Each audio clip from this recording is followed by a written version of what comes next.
What is the one thing in English speaking that will give 100% results?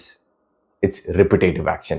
So இந்த விட எதை பற்றி பார்க்க போகிறோன்னா, ரிப்பீட்டிவ் ஆக்ஷன்னா என்ன, அதை ஏன் பண்ண மாட்டோம், அதை பண்ணால் என்ன ஆகும், அதை ஆக்சுவலாக எப்படி இம்ப்ளிமெண்ட் பண்ணுறதா பார்க்க போகிறோம். ஸோ மறக்காம இந்த வீடியோ கடைசி வரைக்கும் பாருங்கள். ஆரம்பிக்கலாமா? So first of all, what is repetitive action? Repetitive ஆக்ஷன்னா நீங்கள் ஒரு பர்டிகுலர் ஹேபிட்டை சூஸ் பண்ணிட்டு அதை ரெகுலராக டெய்லியும் பண்ணிக்கிட்டே இருப்பீங்க. ஒரே மாதிரி வெவ்வேறு டாப்பிக்காக இருக்கலாம் பேசுகிறது, ஆனால் ஒரே மாதிரி பண்ணும்போது இது என்ன ஆகும்னா, இது பண்ணும்போது உங்களோட ஐடென்டிட்டி இருக்குல்ல, உங்கள் ஐடென்டிட்டி எதில் ஃபார்ம் ஆயிருக்குன்னா, நீங்கள் பண்ணுற ஆக்ஷன்ஸ் தான் ஃபார்ம் ஆயிருக்கும். நீங்கள் சின்ன வயசுலேருந்து டெய்லி வந்து ப்ரெஷ் பண்ணுவீங்க, நீங்கள் டெய்லியும் வந்துட்டு புக் படிப்பீங்களா இருக்கும். ஸோ நீங்கள் ஆக்ஷன் பண்ண உங்கள் ஐடென்டிட்டியே மாறும், உங்கள் பிலீஃபே மாறும். இவன் புக்கு படிக்கிற ஒரு ஆள், ஐம் சம்மன் ஹூ ரீட்ஸ், நீங்களும் நம்ப ஆரம்பிச்சிருங்க நான் உண்மையிலே புக்கு படிக்கிற ஒரு ஆள் தான் சொல்லிட்டு. ஸோ நீங்கள் உங்கள் பாஸ்ட்டில் வந்துட்டு புக்கே ஹேட் பண்ணுற ஒரு ஆளாக இருந்தாலும் நீங்கள் புக்கு படிக்கிற ரெகுலராக பண்ணிங்கன்னா நீங்கள் நம்ப ஆரம்பிச்சிருவீங்க, நீங்கள் உண்மையிலே புக்கு படிக்கிற ஒரு ஆள் தான், நீங்கள் உண்மையிலே ஒரு நர்ட் தான் சொல்லிட்டு. ஸோ அதே மாதிரி தான் நீங்கள் ரிப்பிட்டேட்டிவ் ஆக்ஷன் ஸ்பீக்கிங்கில் மட்டும் இல்லை, எதில் அப்ளை பண்ணாலும் ரிப்பிட்டேட்டிவாக பண்ணும்போது ஒரு டைமுக்கு மேலே நீங்கள் நம்ப ஆரம்பிச்சிருங்க, நீங்கள் உண்மையிலேயே அதை பண்ணுற ஒரு ஆள் தான், நீங்கள் உண்மையிலே கான்ஃபிடென்ட்டாக பேசுகிற ஒரு இங்கிலீஷ் ஸ்பீக்கராக நம்ப ஆரம்பிச்சிருங்க. இப்போ இது ஏன் பண்ண மாட்டோம், ஏன் வந்து நம்மளாம் வந்துட்டு அப்போ இது ஆப்வியஸ்னால் நம்ம ஏன் நிறைய பேர் பண்ண மாட்டாங்க? ரொம்ப சிம்பிள். ஆனால் ஏன் பண்ண மாட்டாங்கன்னா வந்துட்டு it's because of consistency.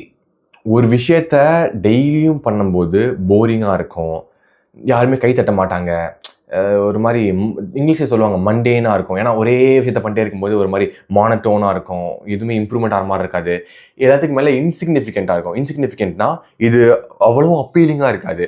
Bro நான் இந்த ரூமில் வந்துட்டு டெய்லியும் பேசுகிறேன், நான் பேசுறது அவ்வளோ அப்பீலிங், பெருசாக எதுவுமே ஃபீலிங் இல்லையே அப்படின்னு சொல்லிட்டு பண்ணாமல் விட்டுருவோம். அதனால தான் ரிப்பிட்டேட்டிவ் ஆக்ஷன் 100% ரிசல்ட் கொடுத்தாலுமே நிறைய பேர் அதை பண்ணவே மாட்டாங்க. ஏன்னா சிம்பிளாக, ஏன்னா அது பண்ணி எவ்வளோ ஃபீல் ஆகாது, சடனாக இம்ப்ரூவ் ஆகாது. ஸோ இதை எப்படி இதை பண்ணணும்னா இது எப்படி அப்ளை பண்ணுறது, இது எப்படி பண்ணணும்?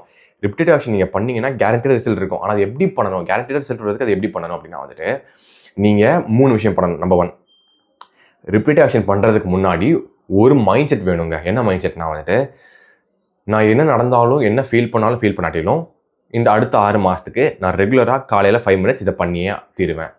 இதுதான் இந்த 5 மினிட்ஸ். ரிப்பிட்டேட்டிவ் ஆக்ஷன் பொறுத்த வரைக்கும் என்னன்னா வந்துட்டு நீங்கள் ஹார்ட் ஒர்க் பண்ண தேவையில்லை, டெய்லி எழுந்திரிச்சு 1 மணி நேரம் 2 மணி நேரம் தேவையே இல்லை. 5 மினிட்ஸ் ஆனால் ரெகுலராக பண்ணணும், லாங் டேர்ம் பண்ணணும். அதுதான் ரிப்பிட்டேட்டிவ் ஆக்ஷனோட ரிசல்ட் கொடுக்கும். ஸோ நீங்கள் அந்த மைண்ட் செட் இருக்கணும். ஃபர்ஸ்ட் ஒன் மைண்ட் செட் இருக்கணும், நான் வந்துட்டு இதை பண்ணுவேன், பண்ணியே தீருவேன், ரெகுலராக பண்ணியே தீருவேன், என்ன ஆனாலும் பண்ணியே தீருவேன். லைக் எனக்கு வந்துட்டு மொக்கையாக ஃபீல் ஆனாலும், நான் வந்து உண்மையிலே அதெல்லாம் விஷயமே ஃபீல் ஆனாலும் அந்த ப்ராக்டிஸ் நான் 5 மினிட்ஸ்க்கு டெடிகேட்டாக நான் பண்ணுவேன். ஸோ இது கண்டிப்பாக ரிசல்ட் கொடுக்கும். ரெண்டாவது என்ன வேணும்னா வந்துட்டு, கண்டிப்பாக நீங்கள் இதை பண்ணிகிட்டு இருக்கும்போது உங்களுக்கு மோட்டிவேஷன் இருக்காது. நான் ஏன் பண்ணுறேன், இது எதுக்கு பண்ணுறேன், கண்டிப்பாக என்ன ஃபீல் ஆகும்னா நான் இம்ப்ரூவ் ஆகலைன்னு தான் ஃபீல் ஆகும். ஆனால் இம்ப்ரூவ்மெண்ட் அப்படி ஆகாது. ரிப்பிட்டேட்டிவ் ஆக்ஷன் வந்துட்டு ரொம்ப சட்டிலாக தான் இம்ப்ரூவ் ஆகும். நீங்கள் ஒரு நாள் ப்ராக்டிஸ் ஸ்கிப் பண்ணாலும் அது உங்களோட 6 மந்த் அந்த ரிசல்ட்டில் ரொம்ப பெரிய டோல் எடுக்கும். ஸோ நீங்கள் ஒரு நாள் ஸ்கிப் பண்ணாமல் நீங்கள் இது இம்ப்ரூவ்மெண்ட்டே தரலாம்னு ஃபீல் பண்ணாலும் நீங்கள் இதை பண்ணிகிட்டே தான் இருக்கணும். அதான் ரிப்பிட்டேட்டிவ் ஆக்ஷன். 3வது நீங்கள் என்ன பண்ணணும் அப்படின்னா வந்துட்டு, நீங்கள் எவ்வளோக்கு எவ்வளோ சீக்கிரம் ரிசல்ட் வேணும்னு ஃபோக்கஸ் பண்ணுறீங்களோ அவ்வளோக்கு அவ்வளோ ரிசல்ட் கிடைக்காது. இப்போவும் சொல்கிறேன், ஒரு கேரண்டீட் வே நான் உங்களுக்கு சொல்லணும். இங்கிலீஷ் இம்ப்ரூவ் பண்ணுறதுக்கு ஒரு வழி சொல்லுங்கள் ப்ரோ, கேரண்டீடாக இம்ப்ரூவ் ஆகும்னா என்ன வழி? Repetitive action. நீங்கள் எவ்வளோ தெரியாது, லைக் இங்கே எவ்வளோ மோசமாக பேச ஆளாதான் தெரியாது ப்ரோ அப்படி இருந்தாலும், நீங்கள் கேரண்டீடாக ஒரு வழி வேணும்னா நீங்கள் ரெகுலராக பண்ணாலே போதும். ஆனால் ஒரு கண்டிஷன் இருக்குது, இதை நீங்கள் வருஷ கணக்கில் பண்ண வேண்டியது வரும். வருஷ கணக்கில் ஒன்றுமே இல்லைங்க, நீங்கள் அட்லீஸ்ட் ஒரு 6 மந்த்ஸ்க்காச்சும் நீங்கள் பண்ணணும். 6 மந்த்ஸ்க்கு ரெகுலராக பண்ணும்போது அது லாங் டேர்மில், 6 மந்த்ஸ்னா லாங் டேர்மில் அப்போ தான் ரிசல்ட் வரும். நீங்கள் உண்மையிலே இதை அவ்வளோ ஃபோக்கஸ் பண்ணாமல், நான் டெய்லியும் காலையில் 5 மினிட்ஸ் பேசுவேன், 6 மந்த்ஸில் நீங்கள் வேறு லெவலில் பேசுகிற ஆளாக இருப்பீங்க.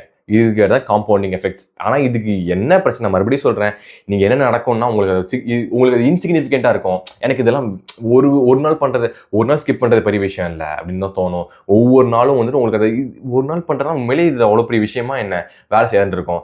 ஆனால் நீங்கள் உண்மையிலே ஒரு விஷயத்தை சூஸ் பண்ணி டைம் டேபிள் போட்டு டெய்லியும் கம்மியான டைமுக்கு அதை ஒர்க் அவுட் பண்ணீங்க அப்படின்னா வந்துட்டு லாங் டேர்மில் கண்டிப்பாக கேரண்டீடாக ரிசல்ட் வரும்.